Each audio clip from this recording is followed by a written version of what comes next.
como deve acontecer uma solicitação de instalação do serviço de banda larga fixa? Instalação a gente pensa como um novo contrato. Então, assinei aquele contrato e a prestadora vai começar a ofertar aquele serviço. E aí a gente tem essa questão de prazo inicial para fazer essa instalação.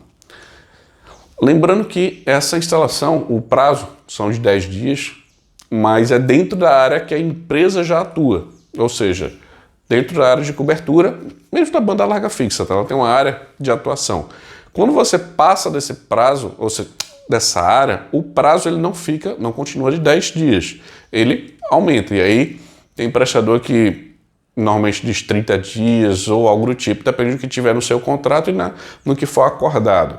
Alguns prestadores eles podem cobrar um valor para fazer essa extensão da área deles, porque só vai atender você ou tem alguma outra demanda, e tem outras variações. Mas aqui a gente vai considerar dentro da área de cobertura, tá? E com as condições técnicas aptas para poder fazer o serviço.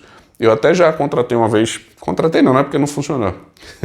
A gente assinou um contrato para banda larga fixa dentro da região metropolitana de uma cidade, e o pessoal disse, não, tudo bem, chega lá. Só que uma prestadora não chegava, a outra prestadora disse que não, tudo bem, a gente instala, e outra prestadora disse que também não chegava.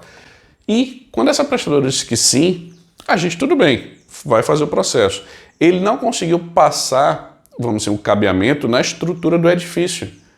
E eu disse, tá, é só chamar um técnico que consiga fazer isso, porque a área técnica da empresa, ou seja, a área de TI, ele viu lá a tubulação e tinha espaço, só que o técnico da prestadora teria que fazer um certo esforço, ou seja, trabalhar para passar esse cabo dessa prestadora da maneira que coubesse no local. E o técnico, ao meu ver, vamos dizer, na visão, ele não quis fazer esse esforço. Pelo menos foi o que a equipe técnica me passou. E aí, a gente não teve contrato ativo, mesmo dentro da área de cobertura e, a princípio, com as condições técnicas disponíveis. E a gente teve que contratar uma outra prestadora que aí sim, esse foi lá, viu todo o processo. Eles tiveram um certo esforço para fazer o fluxo, mas fizeram e ativaram o serviço. E hoje a gente tem eles lá no escritório da empresa funcionando sem problema. Por quê? Porque, no meu entender, eles tiveram um certo esforço maior para conseguir fazer essa instalação, que eu acho que é válido. Pelo menos para mim, como cliente, é ótimo, porque eu sei que se eu consigo ter essa força de vontade ou esse esforço na parte de instalação, lógico, eu sei que a instalação é diferente de reparo, mas eu fico mais confiável no restante do contrato. Mas saiba que existe essa estrutura. E o prazo, como eu já te passei, são de 10 dias úteis. Então, o prazo de ativação. Fiz a assinatura de contrato para ser para prestador, eles receberam, confirmar aquele recebimento, começa a contar esse prazo. Normalmente é isso que acontece e é esse prazo, normalmente eles ativam antes. Eu já vi situações de pedir um dia, 2 dias depois já estava o técnico lá chegando para fazer a ativação do serviço. Isso é ótimo para a gente, quando a gente precisa disso de várias vezes, né? Mas como a gente só precisa disso no início do contrato e que a gente sabe que a equipe de instalação normalmente é a mesma equipe de reparo, a gente fica mais tranquilo. E lógico, depende de cada organização. Se uma equipe é só de ativação, de outra equipe é só de reparo, mas a gente tem a noção de que a equipe deve ser similar, ou seja, devem ter profissionais aptos tanto para instalação quanto para reparo.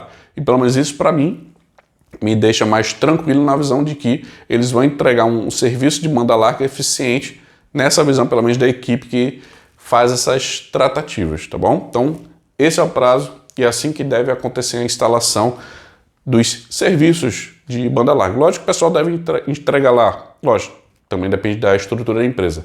O cabeamento pronto para ser colocado, colocar no modem se for necessário, deixar configurado lá se tiver serviço de Wi-Fi, se não tiver serviço de Wi-Fi. Então, tudo deve estar organizado e entregue para o serviço funcionar. É assim que deve ser feita a instalação. Tá, existe vamos dizer assim, o mundo perfeito, que é em 10 dias úteis, que é o adequado, que o pessoal trabalha prazo menor. Porém, pode acontecer um prazo maior, porque 95% dos pedidos estão dentro do prazo de 10 dias. E a Anatel ela permite que 5% de todos os pedidos que existem daquele prestador, eles passem esse prazo de 10 dias. E aí existe avaliação interna. Eu não posso te dizer exatamente em quantas reclamações podem existir nisso, mas que, no meu ver, são poucas as situações que acontecem, pelo menos nos contratos que eu gerencio. Pode ser que você veja algum prazo maior, mas depende do problema, o que é que está acontecendo, a equipe está reduzida, ou seja, qual é a bronca que está acontecendo para aquele contrato não ter sido ativado dentro do prazo de 10 dias. Mas é sempre conversando com a prestadora para você entender. Porém, na maioria dos casos, até 10 dias úteis, a ativação ela deve ser feita.